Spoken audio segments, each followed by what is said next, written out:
Okay, I'm now joined by the keynote speaker of the event, man of many talents, Jonathan McCrea. Hi Colm, how are you? I'm very good. I was going to kind of start rattling off who you were and what you were, but I realised the list was so long. Television presenter, from everything to entertainment, to science, to business owner, to author. Where do you get the time? I like to keep myself busy, but you'd be surprised how little time some of these jobs take. You know, TV, for example, The Lie, we shot 40 episodes in just 2.5 weeks. So it sounds like you've been doing so much because it goes on week after week forever. It seems on TV3, but actually it's a short period of shoot. So that's something that it looks like it takes forever. And of course, the production and all the team putting it together takes a long time. But for me, it was only 2.5 weeks' work. Now, that's probably what you're best known for, because it's kind of high profile and everybody watches. But that's only a fraction of what you do. I suppose if you weren't so damn good looking, you'd be classed as a science geek. See, science is your bailiwick. That's what really drives you. Yeah, as a kid, I was always fascinated by what's coming down the line. What is the future? And you know that movie Back to the Future, with the hoverboard, and the visions of the future has always been something that's been a fascinating subject to me. So I'm going to be talking today to the students about thinking about the bigger picture and imagining the future. But yeah, I mean, science is it's an extremely important part of our lives. It's often overlooked as a subject.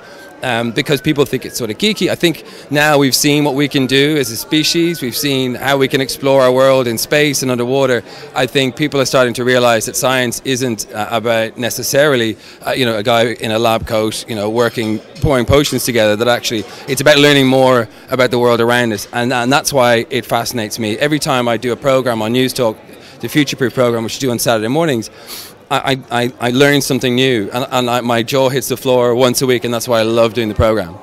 Now, years ago, we used to watch Top of the Pops on a Thursday night, but before Top of the Pops came on, there was the science program. What was it? Tomorrow's World. And I don't know whether it was its proximity to Top of the Pops, but that was a hugely watched program, and it used to kind of come up with some absolutely fantastic ideas, that we just sniggered at. Most of them have come to true, and in fact, not Captain Kirk, but Mr. Spock died a couple of weeks ago.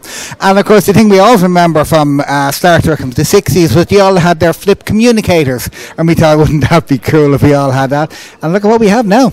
It's extraordinary, actually, when you look at the visions of science fiction writers and TV makers over the past 30 years, the things that they got right. Of course, some mistakes were made, and some of them, quite comical. We're not flying around on flying cars. We haven't got robot butlers, but we have managed to predict some extraordinary changes. And what I'm going to be talking about today is how much we're changing right now. And I think this generation, kids who are in school up to the transition year, they have no idea how life was so different just 1 or 2 lifetimes ago.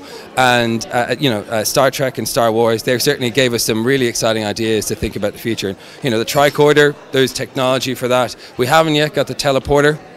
I think physics is against us on that one, but everything else, we're seeming to get closer and closer, and I'll be talking about some of those technologies today that seem like science fiction, but we are on the cusp of making them science fact. And I suppose one of the most amazing things I found from an invention point of view is the 3D printer. And not only is that a huge innovation, but there's a magazine you can buy that you can build your own 3D printer on. Yeah, I suppose the question that is on my mind every once in a while is, when will we get a 3D printer that can print a 3D printer?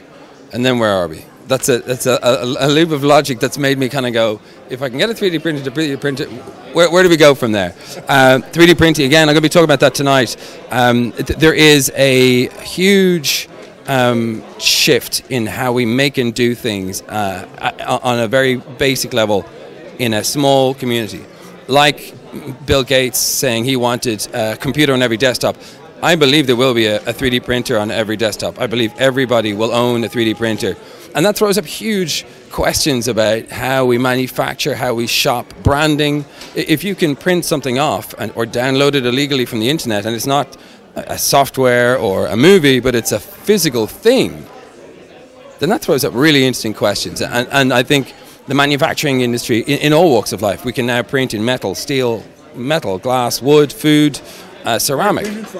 Exactly. And if we can do that, then what are the limitations? The limitations at the moment are size and getting it finer. But, 3D printing is a really exciting prospect. And I suppose a lot of the advancements that we've had in inventions have come in huge advancements in computers. When I started working, we had a wages computer in the computer room. And I don't mean that was the room where they put the computer.